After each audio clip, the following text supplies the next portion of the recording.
Good evening everyone. तो कैसे हैं आप लोग। मैं आपका अपना पठान तो वेलकम करता हूं यूनिवर्सिटी अपडेट्स में।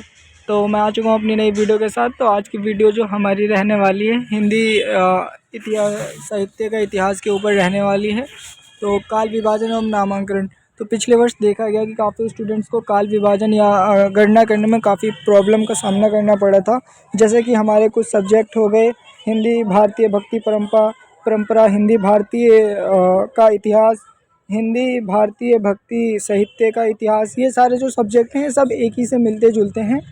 तो यहाँ पे मैं आज आप लोगों को साहित्य के इतिहास के बारे में बताऊंगा। यानी आपके पास कोई सा भी सब्जेक्ट हो हिंदी का, साहित्य से, इतिहास से रिलेटेड, या भारतीय भक्ति परंपरा, मानव मूल्य, कुछ भी हो, तो आप लोग ये समझ जाओगे तो आपको क्वेश्चंस करने में ईजिली और आसानी होगी। तो आइए वीडियो स्टार्ट करते हैं। तो जो आज का हमारा टॉपिक रहने वाला है वो है हमारा साहित्य का इतिहास, जो कि हमारा हिंदी के साहित्य का इतिहास कैसे बना, किस तरह बना, और काल विभाजन एवं नामांकन कैसे हुआ। तो जो हमारा हिंदी साहित्य का इतिहास है, सबसे पहले उसमें आता है आदिकाल। हमारे 3 काल हैं, आदिकाल, आधुनिक काल और मध्यकाल। तो मैं आपको इनको डेफिनेशन करके अच्छे से बताऊंगा, इसीलिए मैंने आपको ओपन किया है। तो जो हमारा होता है सबसे पहला आदिकाल, ये वीरगाथा काल कहा जाता था। और जो हमारा पूर्व मध्य काल है ये भक्ति काल कहा जाता था। उत्तर मध्य काल है ये रीति काल कहा जाता था। और जो आधुनिक काल है ये गद्य काल कहा जाता था। तो आप लोगों ने ये समझ लिया होगा जो हमारे काल विभाजन है ये इन्हीं चारों में से हैं, यानी आदिकाल, पूर्व मध्य काल, उत्तर मध्य काल और आधुनिक काल। तो आइए अब हम इनकी डेफिनेशन पढ़ते हैं।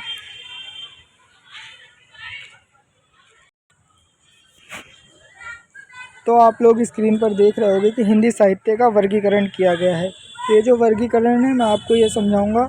तो सबसे पहले जो हमारा आता है आदिकाल, वीरगाथा काल। तो उसमें कौन कौन था, किसके बारे में बताया गया, तो उसके बारे में बताऊंगा। तो आदिकाल जो हमारा वीरगाथा काल है उसमें सिद्ध साहित्य, नाथ साहित्य, जैन साहित्य, चारणी साहित्य, प्राकृतिक साहित्य, अपभ्रंश काव्य और फुटकल रचनाएं, इन सब के बारे में बताया गया था। जो साहित्य हैं ये आपके हिंदी साहित्य से रिलेटेड, यानी जो बुक्स हैं, किताबें हैं, उनके बारे में बताया गया, उनके इतिहास के बारे में। तो आदिकाल, वीरगाथा काल में इन बातों का वर्णन किया गया है। और फिर उसके बाद आता है हमारा मध्यकाल, यानी बीच का। उसके अंदर 2 काल आ जाते हैं, भक्ति काल और रीति काल। तो मध्य काल के अंदर सबसे पहले हम बात करेंगे भक्ति काल की, जो पूर्व मध्य काल है। यानी भक्ति काल के अंदर जो मध्य काल है सबसे पहले का, उसके बारे में। तो उसमें राम भक्ति काव्य और कृष्ण भक्ति काव्य, संत काव्य, सूफी काव्य, आख्यान काव्य, फुटकला काव्य। तो आप लोगों ने 12th में पढ़ा होगा कि जो कबीरदास जी थे ये सब सूफी काव्य धारा के थे, तो उसी के बारे में बताया गया है। तो जो भक्ति काल हमारा था इसमें भक्ति के प्रति बताया गया था कि किस तरह हम अपने भक्ति प्रकट करते हैं, प्रेम जागरूक करते हैं। तो भक्ति काल, पूर्व मध्य काल में राम भक्ति, कृष्ण भक्ति, संत काव्य के बारे में बताया गया है। फिर मध्य काल का जो दूसरा पहलू है उत्तर मध्य काल, यानी पूर्व के बाद। तो उसमें आपको रीतिबुद्ध कवि और रीति सिद्ध कवि, रीति मुक्त कवि, इन 3 कवियों के बारे में बताया गया है। तो जो हमारा रीति काल था मध्यकाल के अंदर ये हो गया।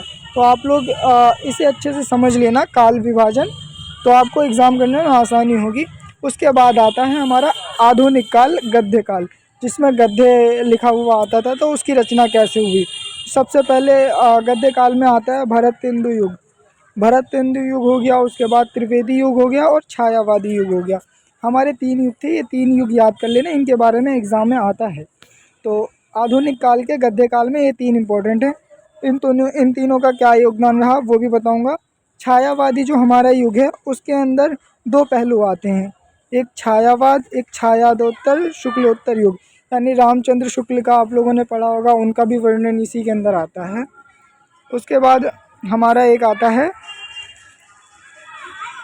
उसके बाद छायावाद के अंदर ही आपका एक आएगा प्रगतिवाद, प्रज्ञोतावाद और नई कविता। इन सब के बारे में वर्णन किया गया है। तो आप लोग देख सकते हो जो हिंदी साहित्य का वर्गीकरण है 3 कालों में विभाजन किया गया है, आदिकाल, मध्यकाल, आधुनिक काल, जो गद्य काल कहा जाता था। तो इन सब के बारे में आप लोग ये देख लो, इसका स्क्रीनशॉट भी ले सकते हो। अब मैं आपको इनकी डेफिनेशन दूंगा, ये काल कब से स्टार्ट हुए, कब एंड हुए और इनकी शुरुआत कैसे हुई। तो गाइज़ आप लोग ये ज़रूर समझना, क्योंकि अब मैं आपको हिंदी साहित्य का काल विभाजन समझाने वाला हूँ, ये काल कब से कब स्टार्ट हुए थे। तो जो हमारा हिंदी साहित्य के इतिहास में 3 काल थे, आदिकाल, रीतिकाल, आधुनिक काल।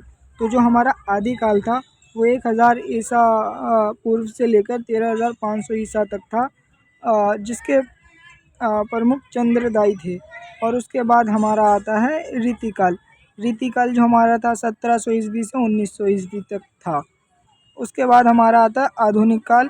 आधुनिक काल हमारा 1900 ईस्वी से अरब तक था, अरब काल तक। तो ये हमारे काल के समय हो गए। फिर आदिकाल के अंदर भक्ति काल आ जाता है। भक्ति काल का 1350 ईस्वी से 1700 ईस्वी तक था। तो भक्ति काल में 2 भक्तियाँ आती थी, एक सगुण भक्ति, एक निर्गुण भक्ति। ये आप लोग ध्यान से देखना, सरगुण भक्ति और निर्गुण भक्ति। मैं थोड़ा सा ऊपर कर देता हूँ ताकि आप लोगों को दिख जाए।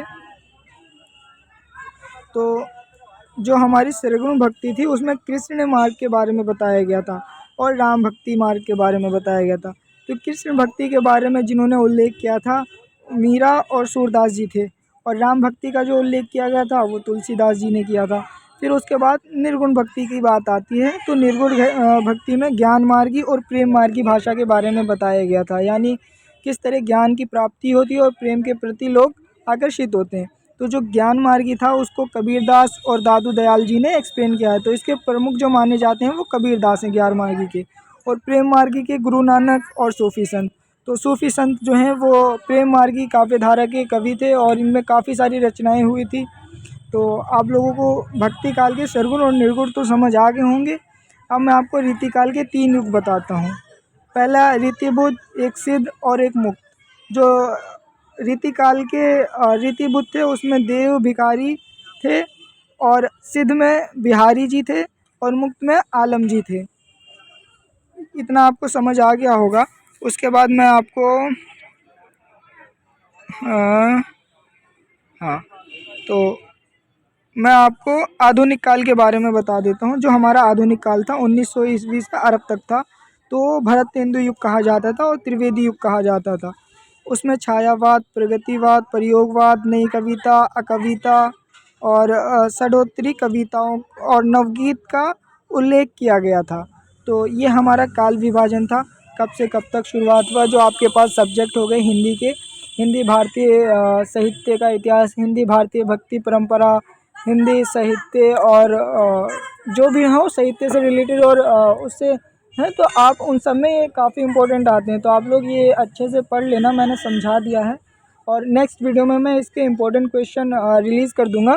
तो आप लोग इम्पोर्टेंट क्वेश्चन ज़रूर पढ़ लेना। उसमें बताया रहेगा कि एग्ज़ाम में आपके कौन से क्वेश्चन बनते हैं हिंदी साहित्य के इतिहास से रिलेटेड। तो आप लोग वीडियो को लाइक ज़रूर करना और हमारा चैनल सब्सक्राइब करना। वीडियो अच्छी लगे तो वीडियो को शेयर ज़रूर करना। मिलते हैं नेक्स्ट वीडियो के साथ। धन्यवाद।